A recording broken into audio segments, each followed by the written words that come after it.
सभी भक्तजनों को मेरा निवन प्रणाम। राम राम, जय श्री कृष्णा। पूनम सिहाग की दुनिया में आप सभी का बहुत बहुत स्वागत है। श्रीमद् भागवत महापुराण तृतीय स्कंद 30वां अध्याय। देह गेय में आसक्त पुरुषों की अधोगति का वर्णन। कपिल देव जी कहते हैं, माता जी, जिस प्रकार वायु के द्वारा उड़ाया जाने वाला मेघ समूह है उनके बल को नहीं जानता, उसी प्रकार यह जीव भी बलवान काल की प्रेरणा से भिन्न भिन्न अवस्थाओं तथा योनियों में भ्रमण करता रहता है, किंतु उनके प्रबल पराक्रम को नहीं जानता। जीव सुख की अभिलाषा से जिस वस्तु को बड़े कष्ट से प्राप्त करता है, उसी उसी को भगवान काल विनष्ट कर देता है, जिसके लिए उसे बड़ा शोक होता है। इसका कारण यही है कि यह मंदमती जीव अपने इस नाशवान शरीर तथा उसके संबंधियों के घर, खेत और धन आदि को मोहवश नित्य मान लेता है। इस संसार में यह जीव जिस जिस योनि में जन्म लेता है, उसी उसी में आनंद मानने लगता है और उससे विरक्त नहीं होता। यह भगवान की माया से ऐसा मोहित हो रहा है कि कर्मवश नार की योनियों में जन्म लेने पर भी वहाँ के विष्टा आदि भोगों में ही सुख मानने के कारण उसे भी छोड़ना नहीं चाहता। यह मूर्ख अपने स्त्री पुरुष शरीर पुत्र ग्रह पशु धन बंधु बांधवों में अत्यंत आसक्त होकर उनके संबंध में नाना प्रकार के मनोरथ करता हुआ अपने को बड़ा भाग्यशाली समझता है। इनके पालन पोषण की चिंता से इसके संपूर्ण अंग जलते रहते हैं, तथापि दुर्वासनाओं से दूषित हृदय होने के कारण यह मूढ़ निरंतर इन्हीं के लिए तरह तरह के पाप करता रहता है। उल्टा स्त्रियों के द्वारा एकांत में संभोग आदि के समय प्रदर्शित किए हुए कपटपूर्ण प्रेम में तथा बालकों की मीठी मीठी बातों में मन और इंद्रियों के फंस जाने से गृहस्थ पुरुष घर के दुख प्रधान कपटपूर्ण कर्मों में लिप्त हो जाता है। उस समय बहुत सावधानी करने पर भी यदि उसे किसी दुख का प्रतिकार करने में सफलता मिल जाती है तो उसे वह सुख सा मान लेता है। जहाँ तहाँ से भयंकर हिंसावृत्ति के द्वारा धन संचय कर यह ऐसे लोगों का पोषण करता है जिनके पोषण से नरक में जाना होता है। स्वयं तो अपने खाने पीने से बचे हुए अन्न को ही खाकर रहता है। बार बार प्रयत्न करने पर भी जब इसकी कोई जीविका नहीं चलती तो यह लोभवश अधीर हो जाने से दूसरे के धन की इच्छा करने लगता है। जब मंद भाग्य के कारण इसका कोई प्रयत्न नहीं चलता और यह मंद बुद्धि धनहीन होकर कुटुंब के भरण पोषण में असमर्थ हो जाता है, तब अत्यंत दीन और चिंतातुर होकर लंबी लंबी सांसें छोड़ने लगता है। इसे अपने पालन पोषण में असमर्थ देखकर वे स्त्री पुत्र आदि इसका पहले के समान आदर नहीं करते। जैसे कृपण किसान बूढ़े बैल की उपेक्षा कर देते हैं, फिर भी इसे वैराग्य नहीं होता। जिन्हें उसने स्वयं पाला था वे ही अब उसका पालन करते हैं। वृद्धावस्था के कारण इसका रूप बिगड़ जाता है, शरीर रोगी हो जाता है, अग्नि मंद पड़ जाती है, भोजन और पुरुषार्थ दोनों ही कम हो जाते हैं। वह मरणोन्मुख होकर घर में पड़ा रहता है और कुत्ते की भांति स्त्री पुत्र आदि के अपमान पूर्वक दिए हुए टुकड़े खाकर जीवन निर्वाह करता है। मृत्यु का समय निकट आने पर वायु के उत्क्रमण से इसकी पुतलियां चढ़ जाती है। श्वास प्रश्वास की नलिकाएं कफ से रुक जाती है। खांसने और सांस लेने में भी इसे बड़ा कष्ट होता है और कफ बढ़ जाने के कारण कंठ में गुरगुराहट होने लगती है। यह अपने शोकातुर बंधु बांधवों से घिरा हुआ पड़ा रहता है और मृत्युपाश के वशीभूत हो जाने से उनके बुलाने पर भी नहीं बोल सकता। इस प्रकार जो मूढ़ पुरुष इंद्रियों को न जीतकर निरंतर कुटुंब पोषण में लगा रहता है, वह रोते हुए स्वजनों के बीच अत्यंत वेदना से अचेत होकर मृत्यु को प्राप्त होता है। इस अवसर पर उसे लेने के लिए अति भयंकर और रोषयुक्त नेत्रों वाले जो यमदूत आते हैं, उन्हें देखकर वह भय के कारण मलमूत्र कर देता है।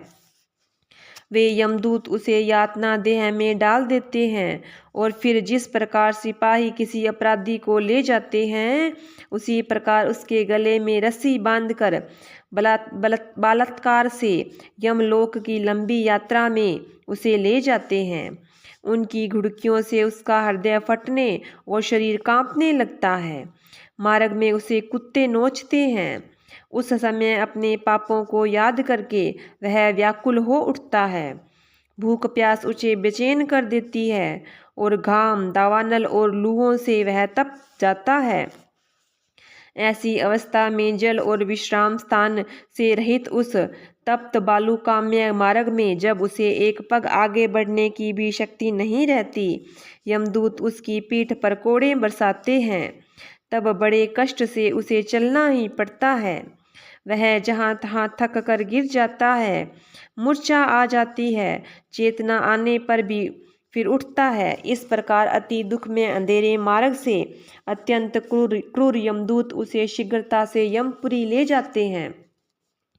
यमलोक का मार्ग 99,000 योजन है। इतने लंबे मार्ग में 2-3 मुहूर्त में ही तय करने पर वह नरक में तरह तरह की यातनाएं भोगता है। वहाँ उसके शरीर की धधकती लकड़ियों आदि के बीच में डालकर जलाया जाता है। कहीं समय और दूसरों के द्वारा काट काट कर उसे अपना ही मांस खिलाया जाता है। यमपुरी के कुत्ते अथवा गिद्धों द्वारा जीते जी उसके आंतें खींची जाती है। सांप, बिच्छू और डांस आदि डसने वाले और डंक मारने वाले जीवों से शरीर को पीड़ा पहुंचाई जाती है। शरीर को काटकर टुकड़े टुकड़े किए जाते हैं। उसे हाथियों से चिरवाया जाता है, पर्वत शिखरों से गिराया जाता है अथवा जल अथवा गड्ढे में डालकर बंद कर दिया जाता है। ये सब यातनाएं तथा इसी प्रकार तमिश्र, अंधतमिश्र और रौरव आदि नरकों की और भी अनेक यंत्रणाएं स्त्री हो या पुरुष उस जीव को पारस्परिक संसर्ग से होने वाले पाप के कारण भोगनी ही पड़ती है। माताजी, कुछ लोगों का कहना है कि स्वर्ग और नरक तो इसी लोक में है, क्योंकि जो नरक की यातनाएं हैं वे यहाँ ही देखी जाती है। इस प्रकार अनेक कष्ट भोग कर अपने कुटुंब का ही पालन पोषण करने वाला अथवा केवल अपना ही पेट भरने वाला पुरुष उन कुटुंब और शरीर दोनों को यहीं छोड़कर मरने के बाद अपने किए हुए पापों का ऐसा फल भोगता है। अपने इस शरीर को यहीं छोड़कर प्राणियों से द्रोह करके एकत्रित किए हुए पाप रूप पाथेय को साथ लेकर वह अकेला ही नरक में जाता है। मनुष्य अपने कुटुंब का पेट पालने में जो अन्याय करता है, उसका देव विहित कुफल वह नरक में जाकर भोगता है। उस समय वह ऐसा व्याकुल होता है मानो उसका सर्वस्व लुट गया हो। जो पुरुष निरी पाप की कमाई से ही अपने परिवार का पालन करने में व्यस्त रहता है, वह अंधता मिश्र नरक में जाता है, जो नरकों में चरम सीमा का कष्टप्रद स्थान है।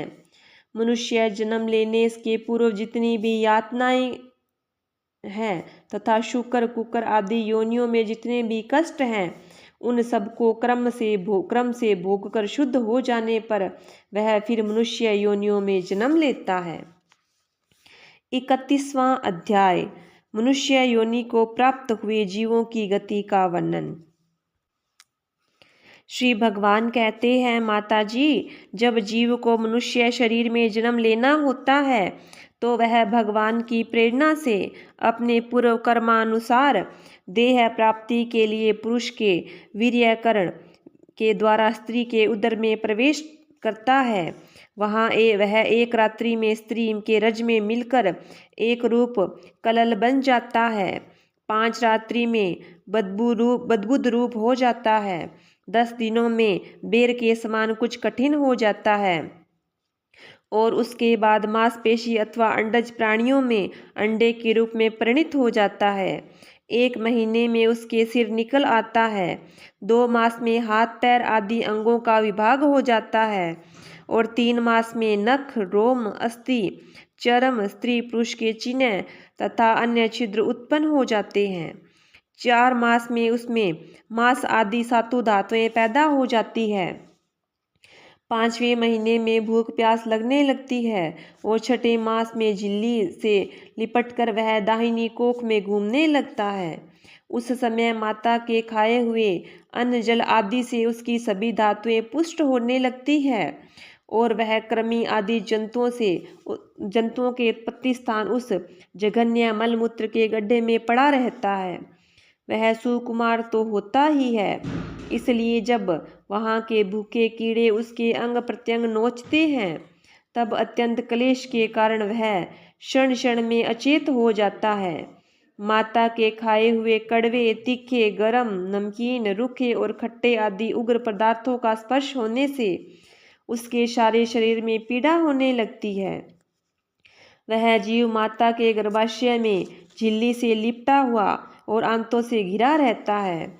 उसका सिर, पेट और पीठ और गर्दन कुंडलाकार मुड़े रहते हैं। वह पिंजड़े में बंद पक्षी के समान पराधीन और अंगों को हिलाने डुलाने में असमर्थ रहता है। इसी समय अदृष्ट की प्रेरणा से उसे स्मरण शक्ति प्राप्त होती है। तब अपने सैकड़ों जन्मों के कर्म याद आ जाते हैं और वह बेचैन हो जाता है तथा उसका दम घुटने लगता है। ऐसी अवस्था में उसे क्या शांति मिल सकती है। 7वां महीना आरंभ होने पर उसे ज्ञान शक्ति का भी उन्मेष हो जाता है, परंतु प्रसूति वायु से चलायमान रहने के कारण वह उसी उदर में उत्पन्न हुए विष्ठा की कीड़ों के समान एक स्थान पर नहीं रह सकता। तब सप्त धातु में स्थूल शरीर से बंधा हुआ वह देहात्मदर्शी जीव अत्यंत भयभीत होकर दीनवाणी से कृपा याचना करता हुआ हाथ जोड़कर उस प्रभु की स्तुति करता है जिसने उसे माता के गर्भ में डाला है। जीव कहता है, मैं बड़ा अधम हूँ, भगवान ने मुझे इस प्रकार की गति दिखाई है, वह मेरे योग्य ही है। वे अपनी शरण में आए हुए इस नश्वर जगत की रक्षा के लिए ही अनेक प्रकार के रूप धारण करते हैं। अतः मैं भी भूतल पर विचरण करने वाले उन्हीं के निर्भय चरणारविंदों का शरण लेता हूँ। जो मैं जीव इस माता के उदर में देह, इंद्रिय और अंतःकरण रूपा माया का आश्रय कर पुण्य पाप रूप कर्मों से आच्छादित रहने के कारण बद की ही तरह हूँ, वही मैं यही तो अपने संतप्त हृदय में प्रतीत होने वाले उन विशुद्ध, अविकारी और अखंड बोध स्वरूप परमात्मा को नमस्कार करता हूँ। मैं वस्तुतः शरीर आदि से रहित होने पर भी देखने में 5 भौतिक शरीर से संबंध हूँ और इसलिए इंद्रिय, गुण, शब्द आदि विषय और चिदाभास अहंकार रूप जान पड़ता हूँ। अतः इस शरीर के आवरण से जितनी महिमा कुंठित नहीं हुई है, उस प्रकृति और पुरुष के नियंता सर्वज्ञ परम पुरुष की मैं वंदना करता हूँ। उन्हीं की माया से अपने स्वरूप की स्मृति नष्ट हो जाने के कारण यह जीव अनेक प्रकार के सत्व आदि गुण और कर्म के बंधन से युक्त इस संसार मार्ग में तरह तरह के कष्ट झेलता हुआ भटकता रहता है। अतः उन परम पुरुष परमात्मा की कृपा के बिना और किस युक्ति से इसे अपने स्वरूप का ज्ञान हो सकता है। मुझे जो यह त्रिकालिक ज्ञान हुआ है, यह भी उनके सिवा और किसने दिया है, क्योंकि स्थावर जंगम समस्त प्राणियों में एकमात्र वे ही तो अंतर्यामी रूप अंश से विद्यमान है। अतः जीव रूप कर्म जनित पदवी का अनुवर्तन करने वाले हम अपने त्रिविध तापों की शांति के लिए उन्हीं का भजन करते हैं। भगवान, यह देहधारी जीव दूसरी माता के देह के उदर के भीतर मल मूत्र और रुधिर के कुएं में गिरा हुआ है। उनकी जठराग्नि से इसका शरीर अत्यंत संतप्त हो रहा है। उससे निकलने की इच्छा करता हुआ यह अपने महीने गिन रहा है। भगवान, अब इन दिन को यहाँ से कब निकाला जाएगा। स्वामीन, आप बड़े दयालु हैं। आप जैसे उदार प्रभु ने ही इस 10 मास के जीव को ऐसा उत्कृष्ट ज्ञान दिया है। दीन बंधु, अपने किए हुए उपकार से ही आप प्रसन्न हो, क्योंकि आपके हाथ जोड़ने के सिवा आपके उस उपकार का बदला तो कोई दे भी क्या सकता है। प्रभु, संसार के ये पशु पक्षी आदि अन्य जीव तो अपनी मूढ़ बुद्धि के अनुसार अपने शरीर में होने वाले सुख दुख आदि का ही अनुभव करते हैं, किंतु मैं तो आपकी कृपा से शम दमादि साधन संपन्न शरीर से युक्त हुआ हूँ। अतः आपकी दी हुई विवेकवती बुद्धि से आप पुरुष पुराण को अपने शरीर के बाहर और भीतर अहंकार के आश्रयभूत आत्मा की भांति प्रत्यक्ष अनुभव करता हूँ। भगवान, इस अत्यंत दुख से भरे हुए गर्भाशय में यद्यपि मैं बड़े कष्ट से रह रहा हूँ, तो भी इससे बाहर निकलकर संसार में अंधकूप में गिरने की मुझे बिल्कुल इच्छा नहीं है, क्योंकि मैं उनसे जानने वाले जीव को आपकी माया घेर लेती है। जिसके कारण उसके शरीर में अहम बुद्धि हो जाती है और उसके परिणाम में उसे फिर इस संसार चक्र में ही पड़ना होता है। अतः मैं व्याकुलता को छोड़कर हृदय में श्री विष्णु भगवान के चरणों को स्थापित कर अपनी बुद्धि की सहायता से ही अपने को बहुत शीघ्र ही इस संसार रूप समुद्र से पार लगा लूँगा, जिससे मुझे अनेक प्रकार के दोषों से युक्त यह संसार दुख फिर न प्राप्त हो।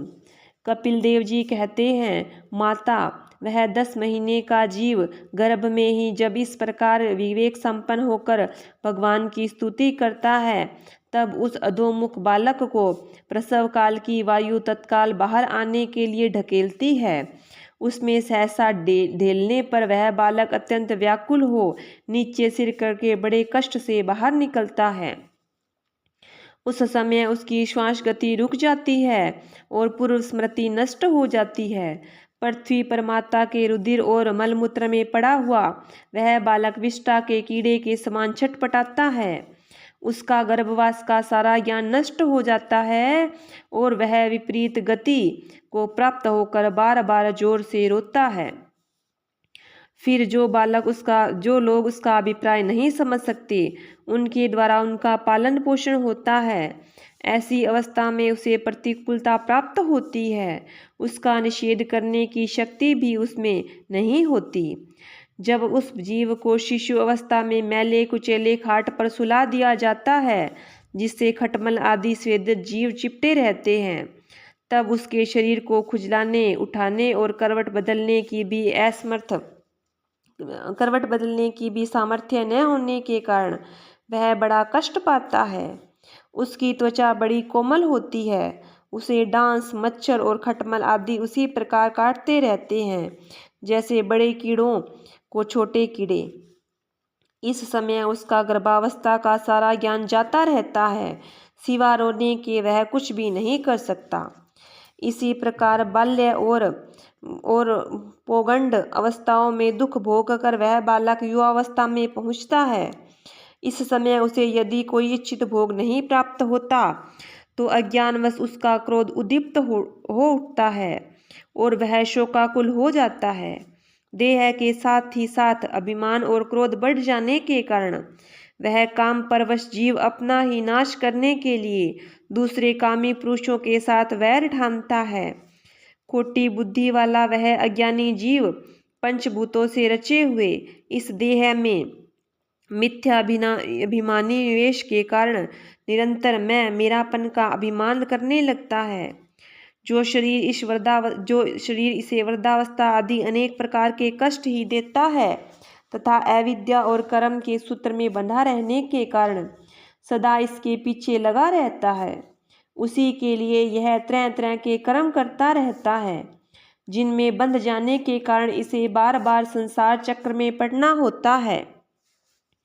सन्मार्ग में चलते हुए यदि इसका किन्हीं जीवा और उपस्थेंद्रियों के भोग में लगे हुए विषय पुरुषों से समागम हो जाता है और यह उनमें आस्था करके उन्हीं का अनुगमन करने लगता है, तो पहले के समान फिर नार की योनियों में पड़ता है, जिनके संग से इनका सत्य, सोच, दया, वाणी का संयम, बुद्धि, धन संपत्ति, लज्जा, यश, क्षमा, मन और इंद्रियों का संयम तथा ऐश्वर्य आदि सभी सद्गुण नष्ट हो जाते हैं।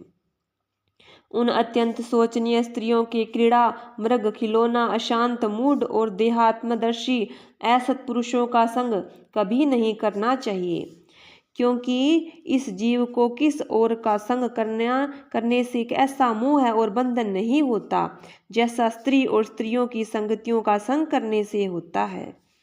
एक बार अपनी पुत्री सरस्वती को देखकर ब्रह्मा जी भी उसके रूप लावण्य से मोहित हो गए थे और उसके मृगी रूप होकर भागने पर उनके पीछे निर्लज्जता पूर्वक मृग रूप होकर दौड़ने लगे। उन्हीं ब्रह्मा जी ने मारीची आदि प्रजापतियों की तथा मारीची आदि ने कश्यप आदि की और कश्यप आदि ने देव, मनुष्य आदि प्राणियों की सृष्टि की। अतः इनके एक ऋषि प्रवर नारायण को छोड़कर ऐसा कौन पुरुष हो सकता है जिसकी बुद्धि स्त्री रूपणी माया से मोहित न हो। अहो, मेरी इस स्त्री रूपणी माया का बल तो देखो, जो अपनी भ्रकुटी विलास मात्र से बड़े बड़े दिग्विजयी वीरों को पैरों से कुचल देती है। जो पुरुष योग के परम पद पर आरूढ़ होना चाहता हो अथवा जिसे मेरी सेवा के प्रभाव से आत्मा अनात्मा का विवेक हो गया हो, वह स्त्रियों का संग कभी न करे, क्योंकि उन्हें ऐसे पुरुषों के लिए नरक का द्वार बनाया गया है। भगवान की रची हुई जो स्त्री रूपणी माया धीरे धीरे सेवा आदि से मिम से पास हो आती है, इसे तिनकों के ढके हुए कुएं के समान अपनी मृत्यु ही समझे। स्त्री में आसक्त रहने के कारण तथा अंत समय में स्त्री का ध्यान करते रहने से जीव को स्त्री योनि की प्राप्ति होती है। इस प्रकार स्त्री योनि को प्राप्त हुआ जीव पुरुष रूप में प्रतीत होने वाली माया को ही धन, पुत्र और ग्रह आदि देने वाला अपना पति मानता रहता है। सो जिस प्रकार व्याधे का गान कानों को प्रिय लगने पर भी बेचारे भोले भाले पशु पक्षियों को फंसाकर उसका नाश ही कारण होता है, उसी प्रकार उन पुत्र, पति और ग्रह आदि को विधाता की निश्चित की हुई अपनी मृत्यु ही जानी। देवी, जीव के उपाधिभूत लिंग देह के द्वारा पुरुष एक लोक से दूसरे लोक में जाता है और अपने प्रारब्ध कर्मों को भोगता हुआ निरंतर अन्य देहों की प्राप्ति के लिए दूसरे कर्म करता रहता है। जीव का उपाधि रूप लिंग शरीर तो मोक्ष पर्यंत उसके साथ ही रहता है तथा भूत, इंद्रियों और मन का कार्य रूप स्थूल शरीर इसका भोगाधिष्ठान है। इन दोनों का परस्पर संगठित होकर कार्य न करना ही प्राणी की मृत्यु है और दोनों का साथ प्रकट होना जन्म कहलाता है। पदार्थों की उपलब्धि के स्थान रूप इस स्थूल शरीर में जब उनको ग्रहण करने की योग्यता नहीं रहती, यह उसका मरण है और यह स्थूल शरीर ही मैं हूँ, इस अभिमान के साथ उसे देखना उसका जन्म है। नेत्रों में जब किसी दोष के कारण रूप आदि को देखने की योग्यता नहीं रहती, तभी उसमें रहने वाली चक्षु इंद्रिय भी रूप देखने में असमर्थ हो जाती है और जब नेत्र और उनमें रहने वाली इंद्रियां दोनों ही रूप देखने में असमर्थ हो जाते हैं, तभी इन दोनों के साक्षी जीव में भी वह योग्यता नहीं रहती। अतः मुमुक्षु पुरुष को मरणादि से भय, दीनता और मोह नहीं करना चाहिए। उसे जीव के स्वरूप को जानकर धैर्यपूर्वक निसंग भाव से विचरना चाहिए तथा इस मायामय संसार में योग वैराग्य युक्त सम्यक ज्ञानमयी बुद्धि से शरीर को निक्षेप की भांति रखकर उसके प्रति अनासक्त रहते हुए विचरना चाहिए। 32वां अध्याय धूम मार्ग और अर्चिरादि मार्ग से जाने वालों की गति का और भक्ति योग की उत्कृष्टता का वर्णन। कपिल देव जी कहते हैं, माता जी, जो पुरुष घर में रहकर सकाम भाव से गृहस्थ के धर्मों का पालन करता है और उसके फलस्वरूप अर्थ एवं काम का उपभोग करके फिर उन्हीं का अनुष्ठान करता रहता है, वह तरह तरह की कामनाओं से मोहित रहने के कारण भगवत मार्ग से विमुख हो जाता है और यज्ञों द्वारा श्रद्धापूर्वक देवता और पितरों की ही आराधना करता रहता है। उसकी बुद्धि उसी प्रकार से श्रद्धा से युक्त रहती है जैसे देवता और पितृ ही उसके उपास्य रहते हैं। अतः वह चंद्रलोक में जाकर उनके साथ सोमपान करता है और फिर पुण्य क्षीण होने पर इसी लोक में लौट आता है। जिस समय प्रलय काल में शेषशायी भगवान शेषशय्या पर शयन करते हैं, उसी समय सकाम गृहस्थाश्रमियों को प्राप्त होने वाला ये सब लोक भी लीन हो जाते हैं। जो विवेकी पुरुष अपने धर्मों का पालन, धर्मों का अर्थ और भोग विलास में लिए हुए उपभोग नहीं करते, बल्कि भगवान की प्रसन्नता के लिए ही उनका पालन करते हैं, वे अनासक्त, प्रशांत, शुद्ध चित्त, निवर्ती, धर्म पारायण, ममता रहित और अहंकार शून्य पुरुष सब धर्म पालन सत्व गुण के द्वारा सर्वथा शुद्ध चित्त हो जाते हैं। वे अंत में सूर्य मार्ग के द्वारा सर्वव्यापी पूर्ण पुरुष श्री हरि को ही प्राप्त होते हैं, जो कार्य कारण रूप जगत के नियंता, संसार के उपादान कारण और उसकी उत्पत्ति, पालन और संहार करने वाले हैं। जो लोग परमात्मा दृष्टि से हिरण्यगर्भ की उपासना करते हैं, वे दो प्रार्ध में होने वाले ब्रह्मा जी के प्रलयोपरांत उनके सत्यलोक में ही रहते हैं। जिस समय देवता आदि से श्रेष्ठ ब्रह्मा जी अपने द्विप्रारब्ध काल के अधिकारी को भोगकर पृथ्वी, जल, अग्नि, वायु, आकाश, मन, इंद्रिय, उनके विषय और अहंकार आदि से सहित संपूर्ण विश्व का संहार करने की इच्छा से त्रिगुणात्मिका का प्रकृति के साथ एक रूप होकर निर्विशेष परमात्मा में लीन हो जाते हैं, उस समय प्राण और मन को जीते हुए वे विरक्त योगीगण भी देह त्याग कर उन भगवान ब्रह्मा जी में ही प्रवेश करते हैं और फिर उन्हीं के साथ परमानंद स्वरूप पुराण पुरुष परब्रह्म में लीन हो जाते हैं। इससे पहले वे भगवान में लीन नहीं हुए, क्योंकि अब तक उनमें अहंकार शेष था। इसलिए माता जी, अब तुम भी अत्यंत भक्ति भाव से उन श्री हरि के चरण शरण में जाओ। समस्त प्राणियों का हृदय कमल ही उनका मंदिर है और तुमने भी मुझसे उनका प्रभाव सुन लिया है। वेद गर्भ ब्रह्मा जी भी, जो समस्त स्थावर जंगम प्राणियों के आदि कारण हैं, मारीची आदि ऋषियों, योगेश्वरों, सनकादिकों और योग प्रवर्तक सिद्धों के सहित निष्काम कर्म के द्वारा आदि पुरुष श्रेष्ठ सगुण ब्रह्म को ही प्राप्त होकर भी भेद दृष्टि और कृति अभिमान के कारण भगवत इच्छा से जब सर्ग काल उपस्थित होता है, तब काल रूप ईश्वर की प्रेरणा से गुणों में शोभ होने पर फिर पूर्वतः प्रकट हो जाते हैं। इस प्रकार पूर्वोक्त ऋषिगण भी अपने अपने कर्मानुसार ब्रह्मलोक के ऐश्वर्य को भोग कर भगवत इच्छा से गुणों में शोभ होने पर पुनः इस लोक में आ जाते हैं। जिनका चित्त इस लोक से में आसक्त है और जो कर्मों में श्रद्धा रखते हैं, वे वेद में कहे हुए काम्य और नित्य कर्मों का सांगोपांग अनुष्ठान करने में ही लगे रहते हैं।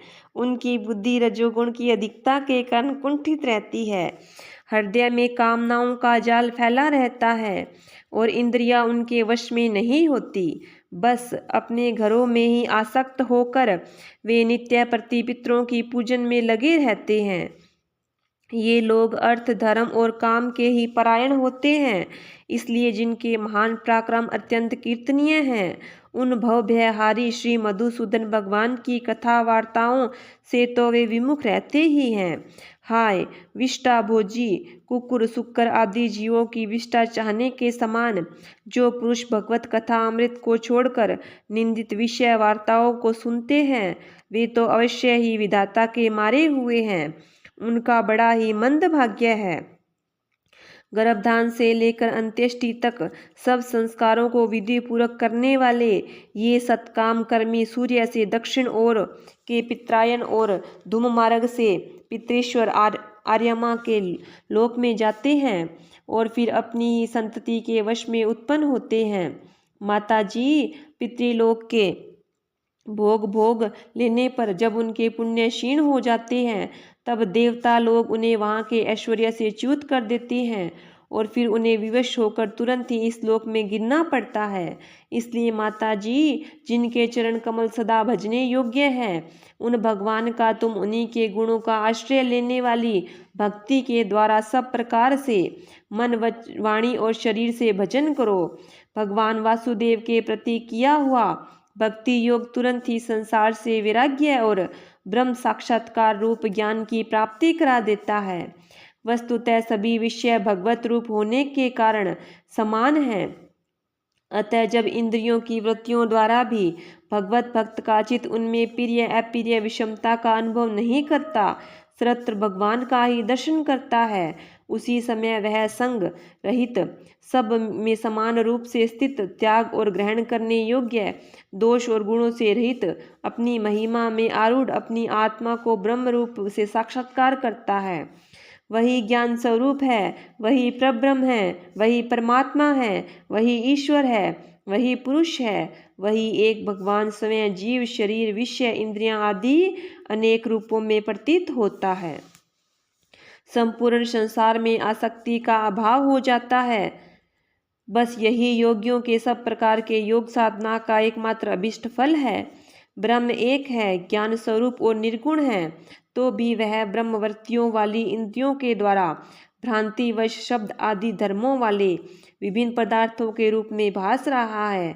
जिस प्रकार एक ही परब्रह्म है, तत्व वैकारिक राजस और तामस तीन प्रकार का अहंकार पंच महाभूत और 11 इंद्रिय रूप बन जाता है और फिर वही स्वयं प्रकाश उनके संयोग से जीव कहलाता है। उसी प्रकार उस जीव का शरीर रूप वह ब्रह्मांड भी वस्तुतः ब्रह्म ही है, क्योंकि ब्रह्म से ही इसकी उत्पत्ति हुई है। किंतु इसे ब्रह्म रूप वही देख सकता है जो श्रद्धा भक्ति और वैराग्य तथा निरंतर के योगाभ्यास के द्वारा एकाग्रचित और असंग बुद्धि हो गया है। पूजनीय माता जी, मैंने तुम्हें वह ब्रह्म साक्षात्कार का साधन रूप ज्ञान सुनाया। इसके द्वारा प्रकृति और पुरुष के यथार्थ स्वरूप का बोध हो जाता है। देवी, निर्गुण ब्रह्म विषयक ज्ञान योग और मेरे प्रति किया हुआ भक्ति योग, इन दोनों का फल एक ही है, उसे ही भगवान कहते हैं। जिस प्रकार रूप रस और गंध आदि अनेक गुणों का आश्रयभूत एक ही पदार्थ भिन्न भिन्न इंद्रियों द्वारा विभिन्न रूप से अनुभूत होता है, वैसे ही शास्त्र के विभिन्न मार्गों द्वारा एक ही भगवान की अनेक प्रकार से अनुभूति होती है। नाना प्रकार के कर्म कलाप, यज्ञ, दान, तप, वेदाध्ययन, वेद विचार, मन और इंद्रियों के संयम, कर्मों के त्याग, विभिन्न अंगों वाले योग, भक्ति योग, निवृत्ति और प्रवृत्ति, सकाम और निष्काम दोनों प्रकार के धर्म, आत्म तत्व के ज्ञान और दृढ़ वैराग्य, इन सभी साधनों में सगुण निर्गुण रूप स्वयं प्रकाश भगवान को ही प्राप्त किया जाता है। माता जी, सात्विक राजस तामस और निर्गुण भेद से 4 प्रकार के भक्ति योग का और जो प्राणियों के जन्म आदि विकारों का हेतु है तथा जिसकी गति जानी नहीं जाती, उस काल का स्वरूप मैं तुमसे कह चुका हूँ। देवी, अविद्या जनित कर्म के कारण जीव की अनेकों गतियाँ होती है। उनमें जाने पर वह अपने स्वरूप को नहीं पहचान सकता। मैंने तुम्हें जो ज्ञानोपदेश दिया है उसे दुष्ट, दुर्विनीत, घमंडी, दुराचारी और धर्मध्वजी पुरुषों को नहीं सुनाना चाहिए। जो विषय लोलुप हो, ग्रहासक्त हो, मेरा भक्त न हो अथवा मेरे भक्तों से द्वेष करने वाला हो, उसे भी इसका उपदेश कभी न करें।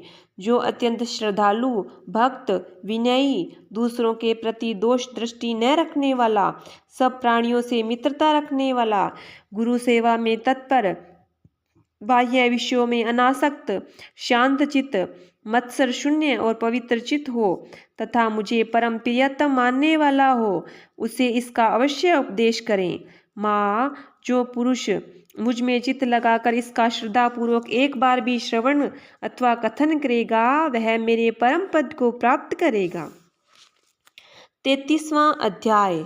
देवहूति को तत्व ज्ञान एवं मोक्ष की प्राप्ति।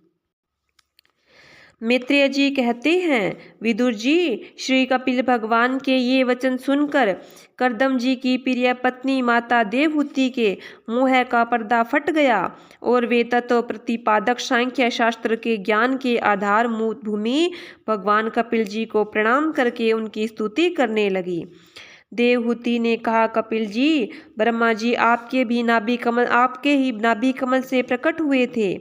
उन्होंने प्रलयकालीन जल में शयन करने वाले आपके पंचभूत इंद्रिय शब्द आदि विषय और मनोमय विग्रह का, जो सत्व आदि गुणों के प्रवाह से युक्त सत्स्वरूप और कार्य एवं कारण दोनों का बीज है, ध्यान ही किया था।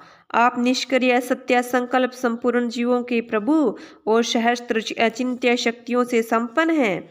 अपनी शक्ति को गुण प्रवाह रूप से ब्रह्म आदि अनंत मूर्तियों में विभक्त करके उनके द्वारा आप स्वयं ही विश्व की रचना आदि करते हैं। नाथ, यह कैसी विचित्र बात है कि जिनके उदर में प्रलय काल आने पर यह सारा प्रपंच लीन हो जाता है और जो कल्पांत में माया में बालक का रूप धारण कर अपने चरण का अंगूठा चूसते हुए अकेले ही वट वृक्ष के पत्तों पर शयन करते हैं, उन्हें आपको मैंने गर्भ में धारण किया। विभु, आप पापियों का दमन और अपने आज्ञाकारी भक्तों का अभ्युदय व कल्याण करने के लिए स्वेच्छा से देह धारण किया करते हैं। अतः जिस प्रकार आपके वराह आदि अवतार हुए हैं, उसी प्रकार यह कपिला अवतार भी मुमुक्षुओं को ज्ञान मार्ग दिखाने के लिए हुआ है। भगवान, आपके नामों का श्रवण व कीर्तन करने से तथा भूले भटके कभी कभी आपका वंदन और स्मरण करने से ही कुत्ते का मांस खाने वाला चंडाल भी सोमयाजी ब्राह्मण के समान पूजनीय हो सकता है। फिर आपका दर्शन करने से मनुष्य कृतकृत्य हो जाए, इसमें तो कहना ही क्या। अहो, वह चंडाल भी इसी से सर्वश्रेष्ठ है कि उसकी जीवा के अग्रभाग से आपका नाम विराजमान है। जो श्रेष्ठ पुरुष आपका नाम उच्चारण करते हैं, उन्होंने तप, हवन, तीर्थ स्थान, सदाचार का पालन और वेदाध्ययन सब कुछ कर लिया। कपिल देव जी, आप साक्षात परब्रह्म हैं। आप ही परम पुरुष है। वृत्तियों के प्रवाह को अंतर्मुख करके अंतःकरण में आपका ही चिंतन किया जाता है। आप अपने तेज से माया के कार्य गुण प्रवाह को शांत कर देते हैं तथा आपके ही उदर में संपूर्ण वेद तत्व निहित है। ऐसे साक्षात्कार विष्णु स्वरूप आपको मैं प्रणाम करती हूँ। मैत्रेय जी कहते हैं, माता के इस प्रकार स्तुति करने पर मात्र वत्सल परम पुरुष भगवान कपिल देव जी ने उनसे गंभीर वाणी में कहा। कपिल देव जी ने कहा, माता जी, मैंने तुम्हें जो यह सुगम मार्ग बताया है, इसका अवलंबन करने से तुम शीघ्र ही परम पद को प्राप्त कर लोगी। तुम मेरे इस मत में विश्वास करो। ब्रह्मवादी लोगों ने इसका सेवन किया है। इसके द्वारा तुम मेरे जन्म मरण रहित स्वरूप को प्राप्त कर लोगी। जो लोग मेरे इस मत को नहीं जानते, वे जन्म मृत्यु के चक्कर में पड़ते हैं। मैत्रेय जी कहते हैं, इस प्रकार अपने श्रेष्ठ आज्ञा आत्मज्ञान का उपदेश कर श्री कपिल देव जी अपनी ब्रह्मवादिनी जननी की अनुमति लेकर वहां से चले गए। जब देवहूति भी सरस्वती के मुकुट सदृश अपने आश्रम में अपने पुत्र के उपदेश किए हुए योग साधन के द्वारा योगाभ्यास करती हुई समाधि में स्थित हो गई, त्रिकाल स्नान करने से उसकी घुंघराली अलके भूरी भूरी जटाओं में प्रणीत हो गई तथा चीर वस्त्रों से ढका हुआ शरीर उग्र तपस्या के कारण दुर्बल हो गया। उन्होंने प्रजापति कर्दम के तप और योग बल से प्राप्त हुई अनुपम गृहस्थ सुख को जिसके लिए देवता भी तरसते थे, त्याग दिया। जिसने दुग्ध फेन के समान स्वच्छ और सुकोमल शैया से युक्त हाथी दांत के पलंग, सुवर्ण के पात्र, सोने के सिंहासन और उन पर कोमल कोमल गद्दे बिछे हुए थे तथा जिनकी स्वच्छ स्फटिक मणि और महामरकत मणि भीतों में रत्नों से जड़ी हुई रमणीय मूर्तियों से सहित मणिमय दीपक जगमगा रहे थे। जो फूलों से लदे हुए अनेकों दिव्य वृक्षों से सुशोभित था, जिसमें अनेक प्रकार के पक्षियों का कलरव और मतवाले भोरों का गुंजार होता था। जहाँ की कमल गंध से सुवासित बावलियों में करदम जी के साथ उनका लाड़ प्यार पाकर क्रीड़ा के लिए प्रवेश करने पर उनका देवहूति का गंधर्वगण गुणगान किया करते थे, और जिसे पाने के लिए इंद्रियाणियां भी ललायित रहती है, उन ग्रहोद्यान की भी ममता उन्होंने त्याग दी। किंतु पुत्र वियोग से व्याकुल होने के कारण अवश्य ही उनका मुख कुछ उदास हो गया। पति के वनगमन के अनंतर पुत्र का भी वियोग हो जाने से वे आत्मज्ञान संपन्न होकर भी ऐसी व्याकुल हो गई जैसे बछड़े के बिछुड़ जाने से उसे प्यार करने वाली गऊ। वत्स विदुर अपने पुत्र कपिल देव रूप भगवान श्री हरि का चिंतन करते करते वे कुछ ही दिनों में ऐसे ऐश्वर्य संपन्न घर से भी उपरत हो गई। फिर वे कपिल देव जी ने भगवान के जिस ध्यान योग्य का प्रसन्न वदन अरविंद युक्त स्वरूप का वर्णन किया था, उनके एक एक अव्यय का तथा उस समग्र रूप का भी चिंतन करती हुई ध्यान में तत्पर हो गई।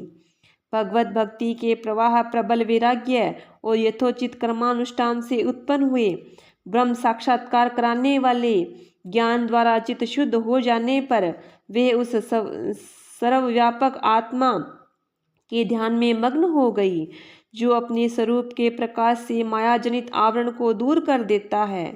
इस प्रकार जीव के अधिष्ठान भूत पर ब्रह्म श्री भगवान में ही बुद्धि की स्थिति हो जाने से उनका जीव भाव निवृत्त हो गया और वे समस्त क्लेशों से मुक्त होकर परमानंद में निमग्न हो गई। अब निरंतर समाधिस्थ रहने के कारण उनकी विषयों की सत्यत्व की भ्रांति मिट गई और उन्हें अपने शरीर की भी सुधि न रही। जैसे जागे हुए पुरुष को अपने स्वप्न में देखे हुए शरीर की नहीं रहती। उनके शरीर का पोषण भी दूसरों के द्वारा ही होता था, किंतु किसी प्रकार का मानसिक क्लेश न होने के कारण वह दुर्बल नहीं हुआ। उनका तेज और भी निखर गया और वह मेल के कारण धूमयुक्त अग्नि के समान सुशोभित होने लगा। उनके बाल बिथुर गए और वस्त्र भी गिर गया था, तथापि निरंतर श्री भगवान में चित्त लगा रहने के कारण उन्हें अपने तपोयोग में शरीर की कुछ भी सुधि नहीं थी, केवल प्रारब्ध ही उनकी रक्षा करता था। विदुर जी, इस प्रकार देवहूति ने करदम जी के बताए हुए मार्ग द्वारा थोड़े ही समय में नित्य मुक्त परमात्म स्वरूप श्री भगवान को प्राप्त कर लिया। वीरवर, जिस स्थान पर उन्हें सिद्धि प्राप्त हुई वह परम पवित्र क्षेत्र त्रिलोकी में सिद्धपथ नाम से विख्यात हुआ। साधु स्वभाव विदुर जी, योग साधना के द्वारा उनके शरीर के सारे दैहिक मल दूर हो गए थे। वह एक नदी के रूप में परिणित हो गया, जो सिद्धगण से सेवित और सब प्रकार की सिद्धि देने वाली है। महायोगी भगवान कपिल जी भी माता की आज्ञा ले पिता के आश्रम में ईशान कोण की ओर चले गए। वहां स्वयं समुद्र ने उनका पूजन करके उन्हें स्थान दिया। वे तीनों लोकों को शांति प्रदान करने के लिए योग मार्ग का अवलंबन कर समाधि में स्थित हो गए। सिद्ध, चारण, गंधर्व, मुनि और अप्सरागण उनकी स्तुति करते हैं तथा सांख्याचार्य गण भी उनका सब प्रकार से स्तवन करते रहते हैं। निष्पाप विदुर जी, तुम्हारे पूछने से मैंने तुम्हें यह भगवान कपिल और देवहूति का परम पवित्र संवाद सुनाया। यह कपिल देव जी का मत अध्यात्म योग का गूढ़ रहस्य है। जो पुरुष इसका श्रवण व वर्णन करता है वह भगवान गरुड़ध्वज की भक्ति से युक्त होकर शीघ्र ही श्री हरि के चरणारविंदों को प्राप्त करता है। तीसरा स्कंद समाप्त। हरिओम तत्सत। बोलिए विष्णु भगवान की जय हो। बोलिए कृष्ण कन्हैया लाल की जय हो।